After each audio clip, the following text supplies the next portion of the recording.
You ever notice how some people don't share good news right away? Not bad news, not neutral updates. The good stuff, the promotion, the acceptance email, the quiet win that would make most people blurt it out before they've even closed the app. Instead, they pause. They reread the message. They lock their phone. They go make tea. They wait. And if you ask them later, "Why didn't you tell me?" they'll shrug and say something like, "I don't know, it just didn't feel like the right moment." If that sounds like you or someone you know, you're not alone. And no, it's not about being secretive, ungrateful, or dramatic. There's a psychology behind why some people hesitate before sharing good news. And it's quieter, deeper, and more human than it looks. By the end of this, you'll recognize the pause and probably see it in yourself in a new way.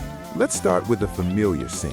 You get a message that changes your day, maybe your month. Your heart lifts just a little, not fireworks, not screaming, just a warm internal yes. You think about telling someone, then you don't. Not yet. This first type isn't cautious, they're protective. For them, good news feels fragile, almost like a soap bubble. Say it too soon, and it might pop.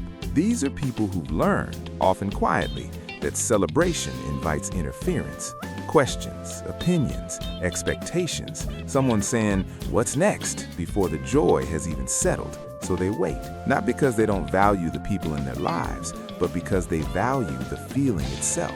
They want to experience it unobserved first, alone, fully. Psychologically, this is about emotional ownership. Some people need to metabolize happiness privately before they can share it socially. If this is you, you might notice that once you do tell someone, the emotion shifts.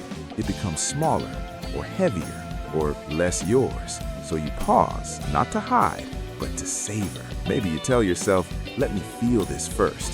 Maybe you don't even have the words yet. And if you've ever thought, "Once I say it out loud, it becomes real, and that's a lot," you're already in this category. Then there's another kind of pause. This one is quieter, heavier. Imagine someone who's been disappointed before.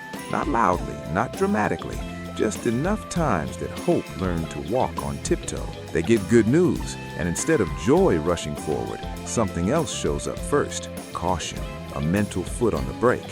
What if it falls apart? What if it changes? What if I celebrate and then have to explain later? So they delay the announcement, not because they don't believe it, but because they don't fully trust it yet.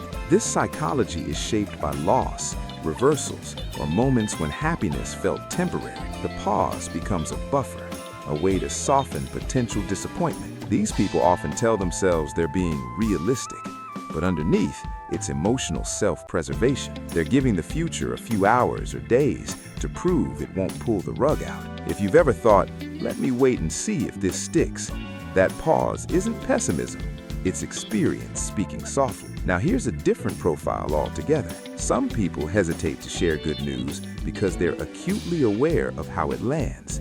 They scan the emotional room before speaking, even when no one else is there. They think, who might feel behind? Who might be struggling right now? Will this sound like bragging? These are socially attuned people, empathic to a fault. They don't want their joy to accidentally create distance. They've felt the awkwardness of success in a space where others are still waiting for theirs. So they pause, they edit, they soften. Instead of, "I got the job," it becomes, "Something worked out." Instead of excitement, there's careful understatement. Psychologically, this comes from a deep sensitivity to relational balance. These people often learned early that standing out can disrupt harmony, that visibility has consequences. So the pause isn't about insecurity, it's about consideration. If this is you, you might notice how you automatically downshift your good news depending on who's listening. You measure tone, you shorten sentences, you add disclaimers, and sometimes you don't share at all. Not because you're ashamed, but because you don't want to create an emotional imbalance. But here's where it gets more subtle. Some people pause before sharing good news because they don't want it to define them. The moment you say it out loud, it becomes part of your identity in other people's eyes. You're the one who got in, the one who's moving, the one who finally made it. And that can feel strangely constricting, so they wait. They want to stay in the in-between for a moment, where the win exists, but the labels haven't formed yet. This psychology is about autonomy, about resisting premature narratives.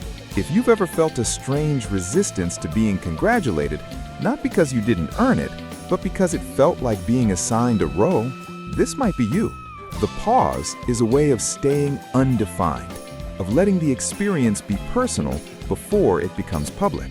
Then there's the twist. Some people pause before sharing good news because deep down, they're not sure how they're supposed to feel about it yet. We talk a lot about celebrating wins, but not all wins feel purely joyful. Sometimes there's relief. Sometimes there's grief for what it cost. Sometimes there's pressure hiding inside the success. And when the emotion is mixed, sharing feels complicated. How do you announce something when you're happy, but also tired, grateful, but also overwhelmed? So they wait until their feelings catch up. Psychologically, this is emotional integration. These people don't want to perform joy they don't fully feel. They want their inner state and outer expression to match. If this resonates, you might notice that once you do share the news, it's not explosive. It's measured, honest, sometimes almost quiet. And that's intentional. What's fascinating is how often these pauses are misunderstood. From the outside, it can look like indifference, or modesty, or even secrecy. But inside, something very active is happening. A negotiation, a checking in, a moment of emotional calibration. And in a world that rewards instant sharing, instant posts, instant reactions, instant celebration, the pause can feel almost rebellious. But it's not withdrawal, it's discernment. So, here's the reflection. When you pause before sharing good news, what are you really waiting for? Permission? Certainty? Safety? The right listener? Or maybe you're just honoring the part of you that wants to experience something fully before it becomes a story. There's no correct way to share happiness.